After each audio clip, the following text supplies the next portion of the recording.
자, 자격이 안 되는 아들을 제사장으로 세워서 내심 찜찜했던 미가 다 갖추었지만 자기 아들을 제사장으로 세우기도 했지만 아무리 그래도 찜찜한 것은 어쩔 수 없죠. 그것이 아닌 것은 알기 때문에. 그래서 좀 찜찜하던 미가와 생계가 걱정이었던 이 레위인의 필요가 맞아떨어졌습니다. 어디 출신인지 어떤 사람인지는 중요하지 않았습니다. 레위인이라는 타이틀만 있으면 되었던 것이죠. 그리고 양 진영의 협상도 순조롭게 진행이 됩니다. 새로운 시장을 개척하기 위해서 지역을 여기저기 돌아보고 있었던 이 레위인, 또 새로운 시장을 개척한다 할지라도 자기에게 제사 드리러 오는 사람이 있어야 되고 또 많아야 되고 알 수가 없어요. 수입이 일정할 수가 없는 겁니다. 그런데 미가는 그 사정을 잘 알고 있었기 때문에 이 레위인에게 연봉제를 제안하는 거죠. 해마다 이만큼 주고 거기다가 옷과 먹을 것 무려 숙식을 해주고 있습니다. 고정적인 연봉에다가 숙식 제공, 이건 뭐 더 이상 좋을 수 없는 조건이죠.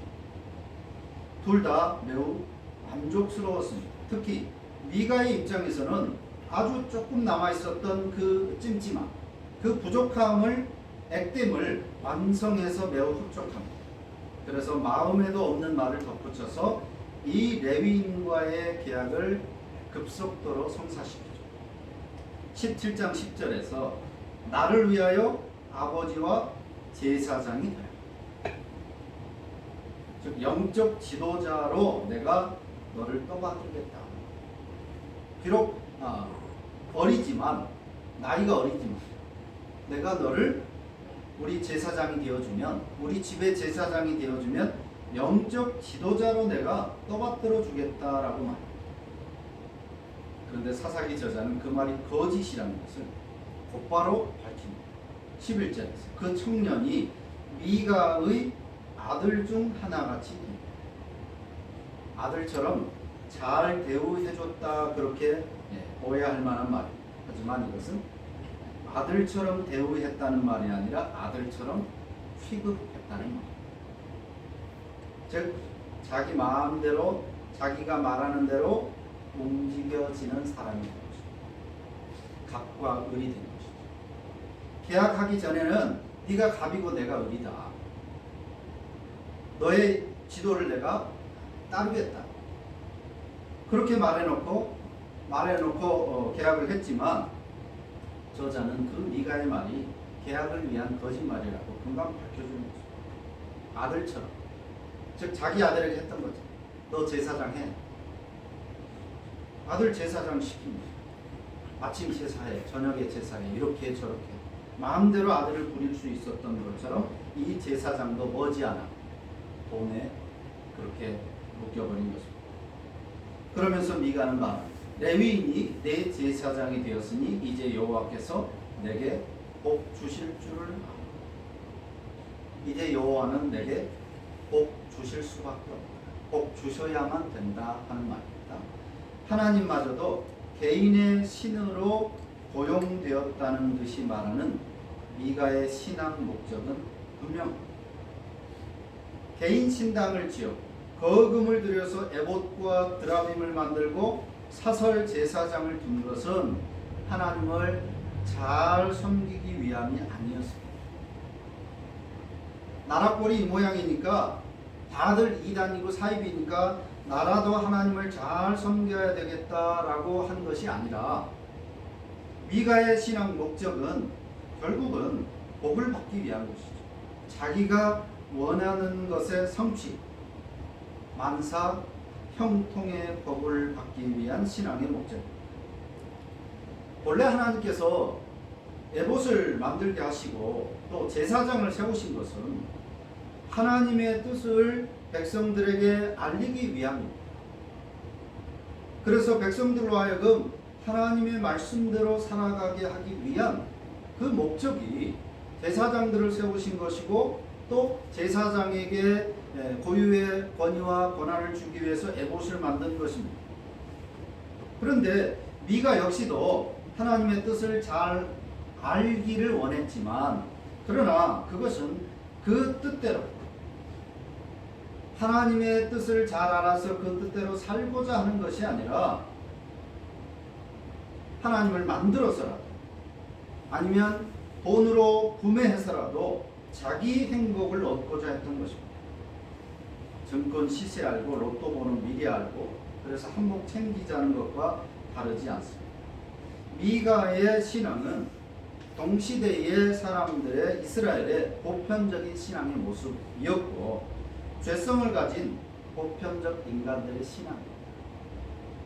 결국에는 자기를 위해서 하나님을 이용해서 또 어떤 신을 통해서 자기 행복을 추구하는 것이 인간들의 신앙의 목적입니다. 그런데 타 종교와 달리 기독교 신앙의 독특함은 복을 받기 위해서 만들어진 것이 아니라는 사실입니다. 모든 종교들은 자기, 즉 인간의 안위와 인간의 형통과 인간의 평안과 행복을 위해서 만들어진 것입니다. 그렇게 시작된 것이 모든 종교들의 기원이지만 기독교는 그런 면에서 다른 종교들과 아주 다른 거예요. 복을 받기 위해서 인간이 만든 것이 아닙니다. 우리 기독교는 예수 그리스도를 통해서 이미 받은 복을 깨달아서 감사하고자 하는 사람들의 공동체라는 것입니다. 분명히 복의 종교기는 하지만 복을 위한 종교는 아닌 것입니다. 그래서 기독교 신앙은 은혜와 감사인 것이죠. 기독교 신앙이라는 게 뭐냐? 그 신앙의 목적이 뭐냐? 복 받기 위해서, 천국 가기 위해서 아니라는 것. 이미 우리는 예수 그리스도를 통해서 복을, 그 어떤 복과 비교할 수 없는 복을 받았고 하나님의 자녀가 되는 권세와 신분의 변화가 이루어진 것입니다. 그래서 기독교는 복을 받기 위한 종교가 아니라 은혜와 감사의 신앙을 가진 종교인 것입니다. 물론 여전히 우리는 하나님이 복을 주시고 그 복을 받아서 살아가고 있지만 그것이 우리 신앙의 목적이 아니다. 이게 바로 우리 기독교 신앙의 독특함입니다. 미가라는 사람도 문제지만 그의 어머니도 문제지만 가장 심각한 문제는 바로 이 레위인입니다. 자격도 없는 사람이 돈으로 고용된 직업 종교인이 되었습니다. 하나님을 위한 일뿐이 아니라 사람이 그것도 무당이 되어버렸죠. 점치는 이 드라빔, 에봇 이건 점치는 거예요. 미가는 이걸로 돈을 버는 무당인 거예요. 그런데 자기가 그나마 자격이 없으니까 자격 조건을 갖추어 놓고 돈벌이를 한 것입니다. 사람들이 미가에게 찾아오는 것입니다. 이 레위인은 바지 사장이 불과한 것이고 사실은 미가가 진짜 사장인 거죠. 기드온이 말년에 그렇게 돈을 벌었던 것처럼 미가도 그런 사람이 됩니다. 그런데 무엇보다 미가야 그렇다 치지만 이 레위인은 이렇게 살면 안 되는 것입니다. 왜냐하면 레위인이기 때문이기도 하지만 또 하나 이 레위인의 정체를 18장 30절에서 밝혀주고 있습니다. 곧바로 밝히지 않고 뒤에 가서 이건 말하기도 부끄러운 이야기이기 때문에 단 자손이 뒤에 가서 또 다른 사건이 일어나는데 어쨌거나 이 레위인의 신분을 말합니다. 모세의 손자 게르손의 아들 요나단. 이 레위인의 이름이 요나단입니다. 근데 모세가 증조하는 거죠. 즉 모세의 증손자가 이 지경이 되었다는 사실이 믿기지가 않습니다. 아론과 모세의 후손은 적어도 먹고 사는데 그나마 가장 유리한 레위인들 중에서 가장 유리한 위치에 있었을 것인데 그럼에도 불구하고 먹고 살기가 힘들어서 여기저기 떠돌게 되었다고 하는 이 경제적인 상황도 문제지만, 모세를 증손자로 둔 이 레위인의 이 신앙의 모습이 이 모양이라고 하는 것은 대단히 충격적인 것입니다. 그만큼 당시 이스라엘의 상태가 심각했던 것이죠. 어쨌거나 그가 소위 명문가 레위인이어도 제사장은 될 수 없었습니다. 아까 말한 대로 제사장은 아론의 후손만 가능했기 때문에 모세의 후손이라 할지라도 제사장은 될 수 없었던 거죠. 그저 제사를 수종드는 역할만 할 수 있는 것입니다. 그럼에도 불구하고 그 사실을 잘 알고 있었을 텐데 그는 제사장 제의를 받아들였습니다. 단순히 먹고 살기 위해서만.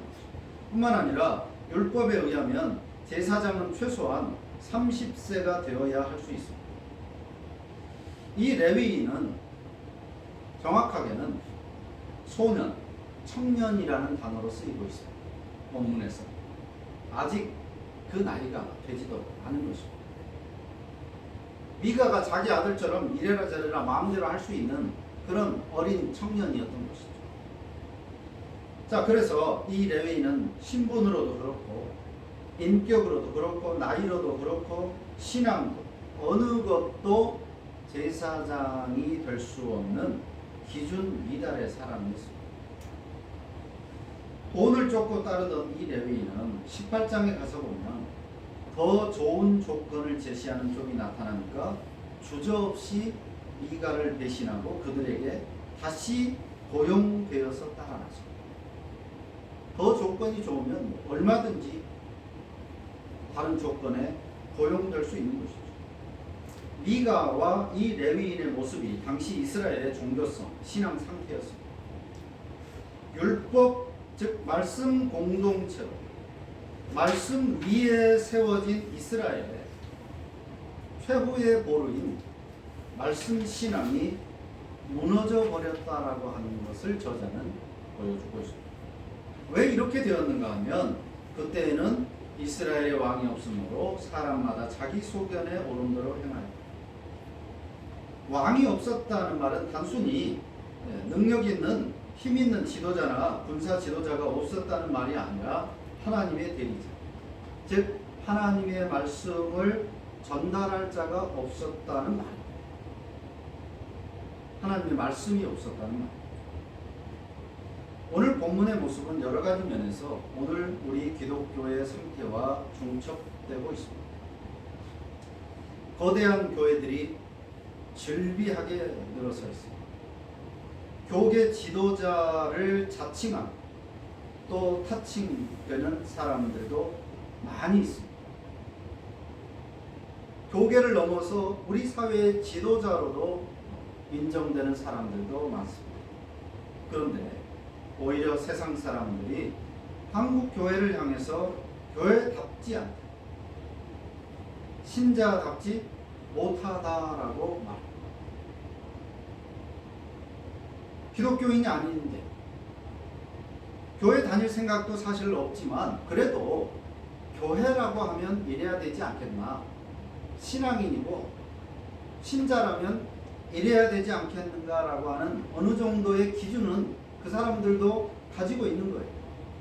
그런데 그런 일반 불신자들이 보기에도 오늘날 한국교회의 신자들, 특히 지도자라고 하는 사람들을 보니까 아니라는 거예요. 자기네들이 생각해도 전혀 기준에 미치지 못하다라고 하는 것입니다. 신자들 역시도 마찬가지로 교회를 신뢰하지 않고 교회의 가르침을 따르지 않고 각자의 소견, 눈에 보이는 이익을 따라 그야말로 각자 고생하고 있습니다. 인터넷으로 예배하고 맞는지 틀리는지도 판단하지 못하면서 누구 설교가 듣기 좋다, 재밌다, 유익하다, 자기 판단대로 자기 생각대로 신앙생활을 이어가고 있는 것이죠. 지도자를 신뢰할 수가 없는 것입니다. 참된 교회를 찾을 수가 없는 거예요.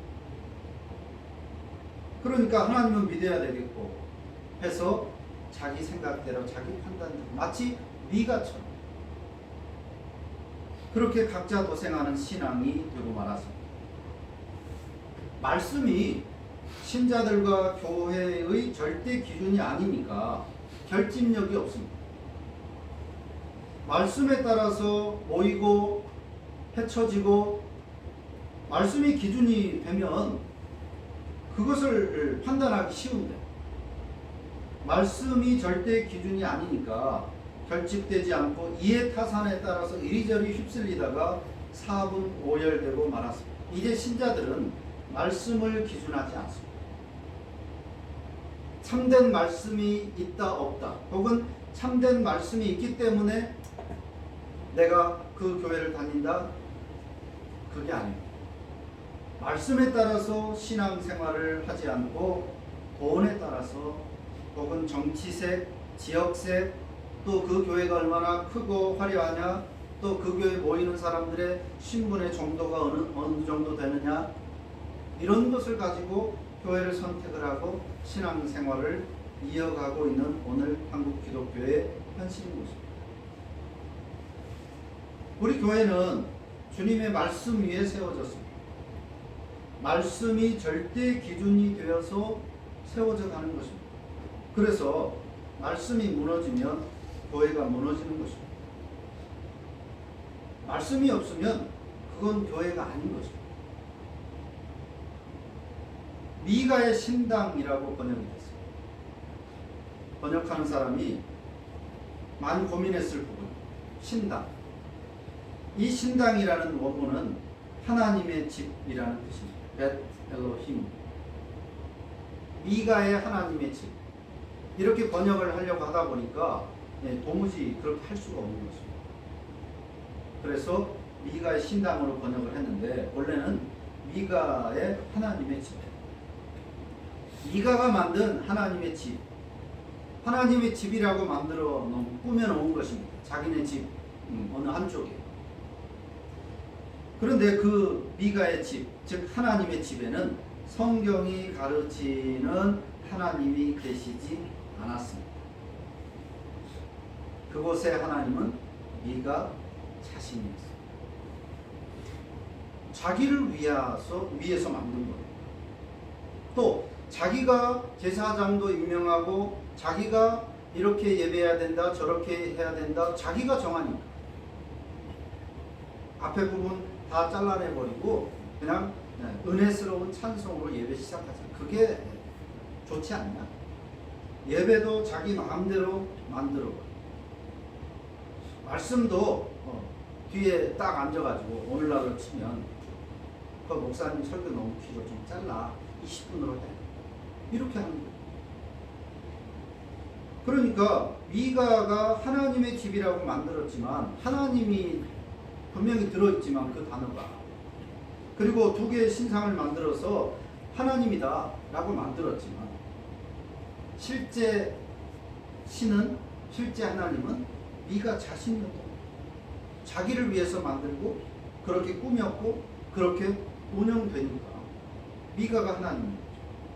그러므로 미가의 신당 곧 이름은 하나님의 집이었지만 말씀이 기반이 아니라 인간의 소견으로 운영되기 때문에 하나님이 계시지 않는 것이고 그것은 미신이요 종교 문화에 불과했던 것입니다. 미가의 신앙은 미신이에요.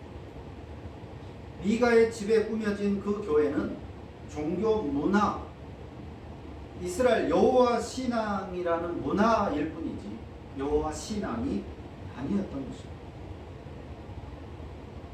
화려한 스펙을 쌓고 소위 명문의 학력과 타이틀을 가졌는데 복음 즉 하나님의 말씀을 올바로 전하지 않는 농담이나 하고 좋은 예화나 찾아대고 사람들이 좋아할 만한 그런 말로 채워진 설교를 하는 직업 종교인들이 신앙 질서를 무너뜨리고 하나님의 말씀을 듣기 위해서 찾아온 신자들에게 독을 먹이고 있는 현실입니다. 거금을 들여서 비싸게 지어놨습니다. 서초동에 저기 어디 노른자 땅 수백 수천억씩 들여서 화려하게 지어놨습니다. 그리고 아주 매끄럽고 그리고 화려하고 멋있고 사람들의 구미에 맞게 운영합니다. 그리고 설교도 아주 유창합니다. 하지만 복음이 아니라 하나님의 말씀이 아니라 독을 먹이고 있는 거죠. 외형만 교회처럼 꾸며진 가짜 교회들이 사업가 마인드로 미가처럼 교세를 확장시키고 오히려 참 교회들을 고사시키고 있습니다. 하나의 거대한 교회가 운영되기 위해서는 주변에 수십 수백 개의 작은 개척교회들이 다 고사되어야 합니다. 심지어는 그것도 모자라서 이제 지교회, 지부교회를 세워가지고 저 지방에도 무슨 명성, 무슨 사랑, 참된 교회들을 고사시키고 있다. 하나님을 신앙한다는 교회들이 오히려 참 하나님을 신앙하고 참 하나님의 말씀을 전하는 교회들을 고사시키고 있는 오늘 한국 교회의 모습이 미가의 모습에서 우리는 매우 나오고 있는 것을 볼 수 있습니다. 가짜 교회, 가짜 신자들이 넘쳐나고 있습니다. 최후의 보루인 교회의 최후의 보루, 우리 기독교 신앙의 최후의 보루, 하나님의 말씀. 우리는 하나님의 말씀 참 힘들지, 그렇게 살기 힘들지만 이 레위인처럼 모든 규제들을 스스로 다 탈피하고 자유롭게 그렇게 살고 싶은 마음이 굴뚝 같지만 그럼에도 불구하고 하나님의 말씀에 우리는 더 집중해요. 또 이 참된 하나님의 복음을 지켜가려고 죽어가고 힘을 써야 하는 거죠. 그것이 하나님께서 우리에게 원하시는 것입니다. 이 최후의 복, 하나님의 말씀이 무너져버리면 그 신자는, 그 교회는 아무것도 아니거든요. 이스라엘처럼 결국 망하게 되는 것입니다. 하나님의 간섭이 귀찮고 힘들고 어렵지만 그럼에도 불구하고 우리는 하나님의 간섭받기를 기뻐해요. 다시 말하면 하나님의 말씀대로 살기를 힘씁니다. 그것이 우리의 존엄함을 지키는 최고의 보루, 우리 인생을 참 인생 되게 하는 최고의 보루, 우리 교회를 교회되게 하고 하나님의 나라를 세워가는 최고의 보루, 하나님의 말씀을 지키기 힘쓰는 저와 여러분이